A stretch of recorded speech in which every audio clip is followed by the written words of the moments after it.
Delmarva Today with Don Rush. New leadership takes over the Salisbury City Council. We'll have an extended interview with the outgoing president, Mira Boda. Millsboro takes its first step toward banning the cannabis industry from its city limits, and there's been much controversy surrounding the new projects in downtown Salisbury. We'll talk with the developer about those plans. Welcome to Delmarva Today. This is Don Rush. In our studio this afternoon is Greg Bassett, editor and general manager for the Salisbury Independent. And on the phone, Susan Kenfora, reporter for Coastal Point. Welcome to the program. Hey, Don. Hi, Don. So, Greg, I want to start with you. New council leadership with April Jackson becoming the president. I think she's actually the only second time that African-American woman has headed the council. Yes. Tell me a little bit about that transition and what we should expect, do you think? Right. Mira Boda accepted a job with the city of Salisbury as the director of community housing and development. So he is stepping down from the city council. So there's a leadership change. April Jackson, the new president, the second in Salisbury's history. Von Siggers was the first African-American president of the city council back in the late 1990s, early 2000s. And April's off to a running start. I know she's working with Mira Boda and with Jack Heath, who was the former council president, now the mayor, in terms of being able to run the meetings in a really competent way. Angela Blake has stepped up to be the vice president. And this is part of our all-female city council with Mira gone, all women running the city legislative branch. And, of course, the council will be interviewing for a replacement for Mira, and they have to make that pick within 30 days. So what do we know about April? April's a great neighborhood person. Her father was one of my heroes, Billie Jean Jackson Sr. He's got a park named after him on the west side. Utility guy, worked for, I think, CMP Telephone back then. Just a great guy, and April was by his side for many community events as he went around. He was very involved in the Recreation and Parks Department. He was a great advocate for the West Side. He would speak at meetings, and April was raised at his side, and she's been she's had some issues, but I think no one cares more about that community than April. And what about Angela Blake? Angela's a social worker, not known as well. She was just elected to a second term. She was also appointed originally. She's up for re-election in this November. Again, solid, very caring person. She makes a speech at every meeting about giving blood, and she's always she believes in the civility in these meetings, and she's very good at keeping decorum.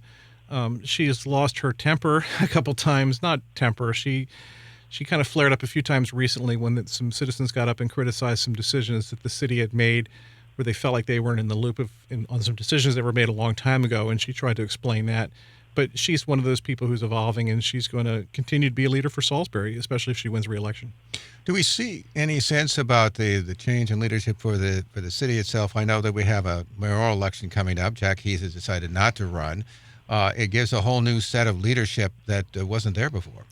Yeah, it almost reminds me of like Thanksgiving dinner. You're used to all the plates and food being in a certain place, and right now that table is completely empty in the city of Salisbury, and we're going to have to rebuild the whole thing.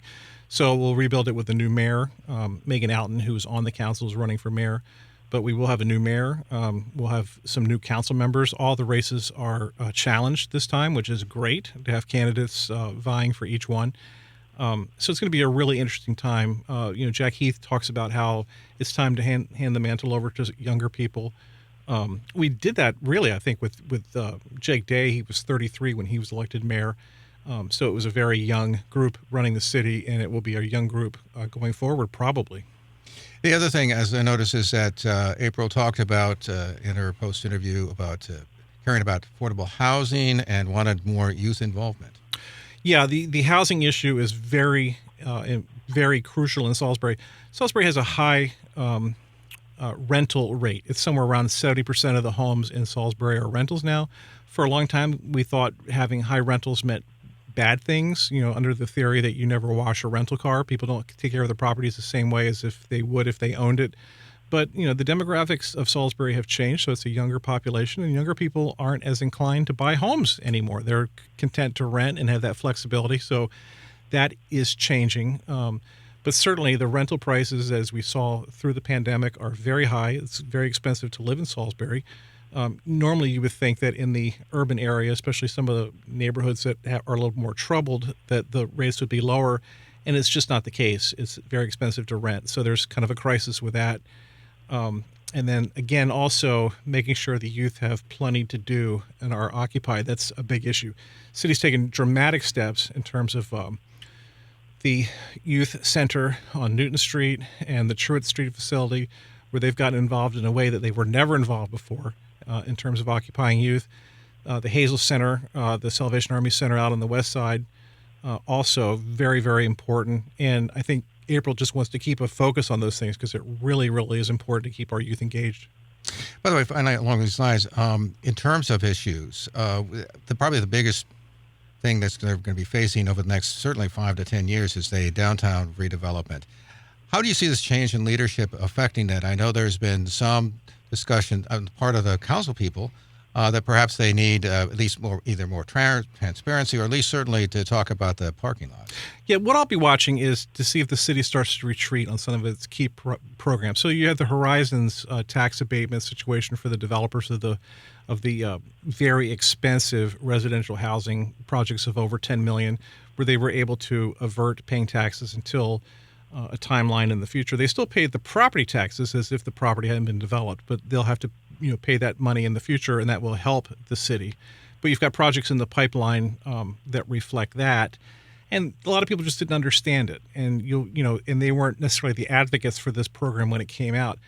Jake Day and some of those people certainly were, and there's not going to be the people around to explain it in the same way. Andy Kitzrow, the city manager, can. But whether they're really married to that sort of tax funding or not is going to be interesting. And then, of course, the Vision Zero thing in Salisbury, which has everyone so excited.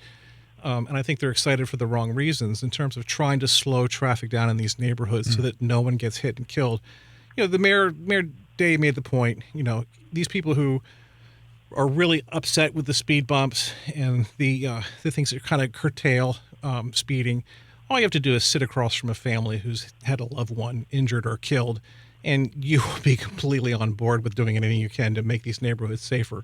It's not about making it better for the motorists. It's about making things better for the pedestrians and for the bicyclists. And, people like to rag on the bicycles. I'm a fat old guy. I ride my bike on Waverly. I love those bike lanes.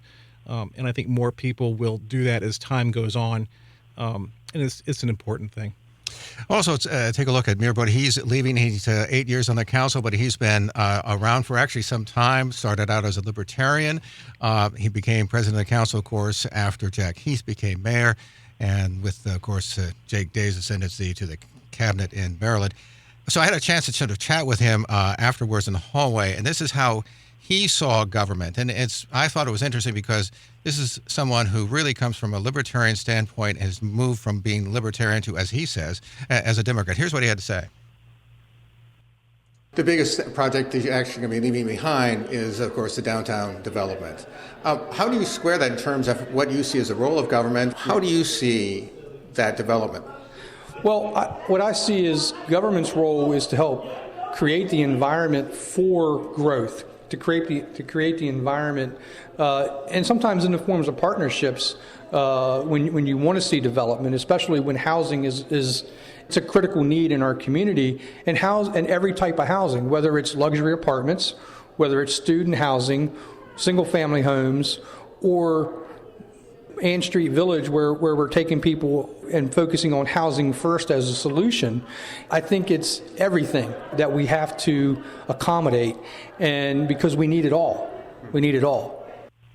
So how do we assess Muir's political odyssey, as it were? Yeah, I think he's exactly right. Right now there's been this focus on the city selling these parking lots downtown. Now, the parking lots were created when buildings were razed from blight, where the city had to go in a bad situation, take over a building, tore it down. It became a parking lot. We all got used to it being a parking lot, but that's not the purpose of that land. The land should be used for more than parking. And the idea is that the city has sold these properties over time to developers. The constant complaint is that the city did not get full value. So you'll see, lot one, the big lot in Salisbury, Perhaps it's appraised for $4 million, but the developer buys it for $150,000. Well, that thing went up for bid. Any developer could have bought it, and the people who wanted to buy it or are complaining that the city didn't get enough money, they could have put together bids. But this is what a developer's entry level bid is, and under capitalism, which we all believe in, the developer takes the risk, goes to the bank, makes the commitment, goes to planning and zoning. The government decides whether that's a good use of the property within the zoning, and then progress goes. So for people to jump up and down after the fact and not understand and say the city's doing this, the city's doing that, like Muir said, the city's making this property available, public property. They're getting a fair, bid for that property. And then it's up to the banks and the developers to make the best of it and improve the city. Susan, I want to turn to you because we have this legalization of recreational cannabis in Delaware. And it, of course, is sent to the local governments scrambling to figure out how they're going to deal with the new law. Now, I understand that from a county standpoint, they can't ban these facilities, but the cities, on the other hand, are able to do so. Looks like Millsboro is moving in that direction. Yes, that's right. There's no provision in the law for counties, but the towns do have the option of writing ordinances to prohibit the cultivation and the production and the sale of cannabis and cannabis products. In Millsboro, like many of the other towns in Lower Sussex County, these ordinances are being written, and they're being written to ban the cultivation, sale, distribution of cannabis products in their towns. At the council meeting, a Millsboro Town Council meeting on Monday night, the Millsboro officials, by unanimous vote, directed their town solicitor to draft an ordinance. The town manager, Jamie Burke, showed the council members ordinances from other Delaware towns, and he says he has talked to council members and others at town hall and residents of the town, and he's heard almost unanimously that nobody really wants marijuana grown or distributed in Millsboro. And at the beginning of those meetings, there's a time for public comments, and a couple of local residents also spoke and objected to marijuana sales and production. One woman directed the council's attention to the website Johnny's Ambassadors. It was started by Laura Stack, and she's the mother of a 19-year-old Colorado man, Johnny Stack, who committed suicide after he tried various concentrations of cannabis. And his mother is convinced that he developed psychological disorders, including psychosis, and he jumped from a building and killed himself at 19 years old. So she was adamant about the town, writing these ordinances and keeping cannabis out of Millsboro. And then in August, the Shelbyville mayor, Rick Duncan, said a committee would be formed to discuss cannabis there in that town. And in July, the Ocean View Town Council introduced an ordinance to amend its code. And that code states that no licenses can be granted for marijuana manufacturing or testing facilities. And as you just mentioned, Don, the Delaware General Assembly passed House Bill 2 this year concerning the control of marijuana, and both House Bill 1 and House Bill 2 passed, even though Governor John Carney refused to sign those bills. And the governor later said he believes the legalization of recreational marijuana is not a step forward for the state. So he refused to sign those bills, but they will pass, and they have passed. But the towns still have the authority to ban everything involved with cannabis associated with marijuana if they so choose, and many of them in this Lower Sussex area are starting to do that. So we'll wait and see if any more come forward with these ordinances. But so far, at least Millsboro, Shelbyville, I think Millville, and Ocean View have. Now, Clarksville, which is very close to Millville, is not incorporated. It's in the county. So the word is that there will be some places where people can buy marijuana there, which is very close to Ocean View. Clarksville is just a stone's throw from Millville and Ocean View. So we'll stay tuned to see what happens. Greg, I want to turn to you because we had a call by the Wacomico County branch of the NAACP for an apology by the city of Salisbury for the 1931 lynching of Matthew Williams and others. The mayor, of course, has resisted issuing such an apology. This was done by Monica Brooks, who's president of the local chapter.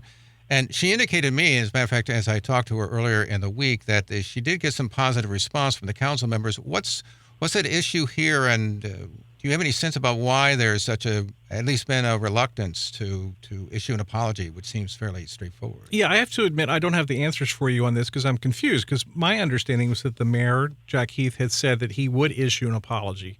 Mm-hmm. Now, maybe there's a question in the range of the apology that he said he would extend. The first controversy was the idea that the person who had been the fire chief during the lynching was also the fire chief when the new headquarters or the headquarters building was built, where the city is now holding their meetings. So that the idea is the building has a racial connection to a bad racial thing in the past, and there should be some acknowledgement of that. That was something that I didn't even know. I did not know it was an issue. So I'm embarrassed to say that I did not know that. But my understanding was that he was going to go forward with this. Like I said, I have not done the reporting. The Daily Times did a story this week in which they said that the city had not responded, and Monica Brooks's points were all made. So it's something for the city to grapple with. I think the council wants to do the right thing, and if apology will not make everyone happy, but if that's the right thing to do, then I'm sure that the city will do it. I know, and actually in an interview I did some weeks back now with the mayor, Jack Keith, I asked him whether or not he thought an apology would be fine. And he said, one, that certainly the city condemns the lynching, but he didn't think that an apology was necessary. Now, that was a few weeks back, so I don't know whether anything has changed, between one and the other, but that's kind of like where we were. Maybe I'm confusing the condemn with apology. Yeah, I don't pretend to understand it better than I do, which is not as well as I should. But I have to do some reporting. We both have to do some more reporting on that. And Susan, we've got a number of events that are going on across the Delaware area, including, of course, the Nanticoke Indian Tribe's 45th annual powwow. What's all that about? What should we look, especially since it's the 45th? Yes, Don, the Nanticoke Indians annual powwow is this Saturday and Sunday. This is the 45th year for the very popular event at Hudson Fields in Milton, Delaware. Hundreds of people go to the powwow every year to see the Native American dancers and to hear the announcer, Keith Colston, describe each dance and traditional regalia that is worn. He also talks about the history of the Nanticoke people. I've gone to the powwows for many years, and I've covered them for many years for Coastal Point. And I love to watch the dancing and see so many people I know. The Indian fry bread with powdered sugar and cinnamon is one of my favorite reasons to be at the powwow, and the cups of hot succotash and the arts and crafts. But what I really enjoy is hearing Keith Colston, who's so knowledgeable about the Nanticoke history, talk about the traditions of the Nanticokes. And those traditions included the decency and honesty that tie them to nature and their strong belief system. On Sunday morning, there's a worship service planned, and the powwow will be both Saturday and Sunday from 10 in the morning until 7 in the evening, both days. Admission is $10 for adults and $5 for children, and it's certainly worth a ride to Milton to experience the powwow. Also planned as a car show and a bird show and a tribute to those who were lost in the September 11th attack on our country. So it's certainly a most worthwhile event and something I look forward to every year, and I think you'll enjoy it too, and our listeners as well. Greg, I want to turn to you. You had a front-page story about two men who had been convicted of 1990s crimes that involved rape and assault. Apparently, they've been exonerated. The state's attorney, Jamie Dykes, said that prosecutors have an obligation to do justice, and these, as I understand, the first actually exonerations on the Eastern Shore. Yeah, interesting, because the what happened, the genesis for this is when there was the problem in the Salisbury Police Department evidence room 3-4 years ago now. Jamie Dykes, the state's attorney for Wycomico County, created a prosecution integrity unit to go back and review cases that were related to the property room and also related to some cases that expanded from the property room and with some other figures within the police departments. And in a review of the cases, this case, it turned out that two men were convicted of something that was pretty much the same crime, where the victim had reported something happened. Two separate men were convicted and served jail time for this. And in fact, there's not even any proof now that the crime actually occurred. So there wasn't an exoneration. A circuit court judge ruled in that, and it was unknown. I've never heard of anything like that before. We've had cases where the Kirk Blesworth case where in Dorchester County, where there was a DNA, where DNA came into play and proved, exonerated him. But in a case like this in Salisbury, unheard of and really, really interesting. And Susan, there obviously are other events going on, Cops and Goblins, Deaf Festival. What do we expect to see this month? Yes, it's such a busy month in Lower Sussex County. Dawn, September is just packed full of events. Several events are planned. As we said, the Indian Powwow is this weekend at Hudson Field. And in Ocean View, the police department is busy planning the 8th annual Cops and Goblins Halloween Festival. And that's a great festival where hot dogs and hamburgers, pizza and sodas and potato chips, flavored ices, everything is free for everyone who attends. All the children are in costume, and many of the adults, and they go trick-or-treating from table to table around John West Park in Ocean View. And Cops and Goblins will be from 1 to 4 p.m. on Saturday, October 28th. And if it rains, it'll be the next day on Sunday. There's no admission charge, and like I said, everything is free. Very popular event. Also in Ocean View, there are coming up fall classic movie theme nights, and that begins on this Friday with a showing of To Catch a Thief, the old movie with Cary Grant and Grace Kelly. And those movies are scheduled at the park outside on a big blow-up screen on Friday nights at 7:30. And there will be 2 more movies on September 15th and the 22nd, also at John West Park. The 5th annual Old Town Holiday Market and Tree Lighting in Ocean View is planned for November 25th. That's the big Christmas celebration with Santa Claus there and tables with arts and crafts and foods for sale. And nearby at Parsons Farms in Dagsboro, the Community Lutheran Church pastor, Terrace Graham, will host a Blessing of the Animals at 2 o'clock on Sunday, October 8th. And I'll have my little beagle Crusoe there to get blessed, and he needs it on some days. And on Saturday, September 23rd, is the area's first Deaf Festival. And that's planned for 10 o'clock on the campus, 10 o'clock in the morning, on the campus of Mariners Bethel United Methodist Church. There will be a deaf mime there performing, American Sign Language lessons, and artisans will sell paintings and quilts and unique crafts. So mark your calendar because there's a lot going on in Lower Sussex County this month. Greg? Don, it's going to be 90 degrees this weekend. Did she just say Santa Claus? No, that's for the November. Okay, sorry. Santa Claus is, well, that's all right. I see these ads with the Christmas music, and I said, what happened? Usually when you go back to school, Christmas music starts, but that's November 25th. That's okay. The tree lighting. Well, we were speaking with Greg Bassett. He's editor and general manager for the Salisbury Independent. And on the phone with us, Susan Canfor, reporter for Coastal Point. Appreciate both of you stopping by and chatting with us this afternoon. Thanks, Don. Thank you, Don. You're listening to Delmarva Today. This is Don Rush.